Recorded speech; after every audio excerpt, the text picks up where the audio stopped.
Hi friends, இன்னைக்கு என்ன பண்ணுறோம்? இன்னைக்கு என்ன என் டிஃபன் பாக்ஸ்க்கு பேக் பண்ணலான்னு பார்க்குறோமா? இது வந்து பார்த்தீங்கன்னா என்னது வெண்டைக்காய் சாதம். இதுவுமே சிம்பிள் அண்ட் ஈஸிங்க. நான் இது மாதிரி நிறைய தடவை செஞ்சுட்டேன். ஏன்னா சாப்பாடு எனக்கு அவ்வளோ பிடிச்சிருக்கு.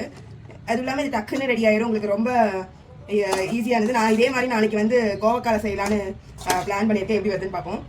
இது நான் வந்து வெண்டைக்காயை செஞ்சுருக்கேன். இன்னைக்கு தான் வெண்டைக்காயில் செஞ்சுருக்கேன். அப்புறம் கத்திரிக்காயில், அப்புறம் உருளைக்கிழங்குல இத்தனை காயில் செஞ்சுருக்கேன்.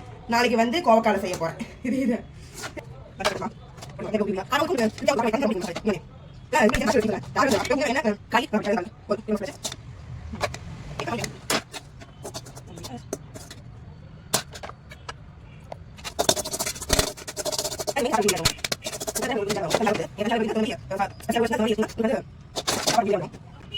ஃப்ரெண்ட்ஸ், தப்பாக எடுத்துக்காதீங்க. இன்னைக்கு கரண்ட் போயிடுச்சு வீட்டில். காலையிலே கரண்ட் போயிடுச்சு. அது இல்லாமல் காலையில் மழை வேறு பார்த்தீங்கன்னாலே தெரியும். மழை ஃபுல்லாக மழை. அதனால் என்னால் வீடியோ கிளியராக போட முடியல. தப்பாக எடுத்துக்காதீங்க.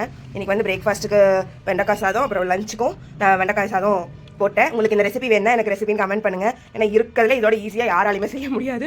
இதெல்லாம் வெறும் சாப்பாடு இருந்தால் போது 10 நிமிஷத்தில் செஞ்சிடலாம். அப்படியே ஏற்பட்ட ரெசிபி. ஆனால் உங்களுக்கு ரொம்பவுமே இஷ்டமாக இருக்கும். பார்த்திங்கன்னா அவ்வளோ சூப்பராக இருக்கும் சாப்பாடு.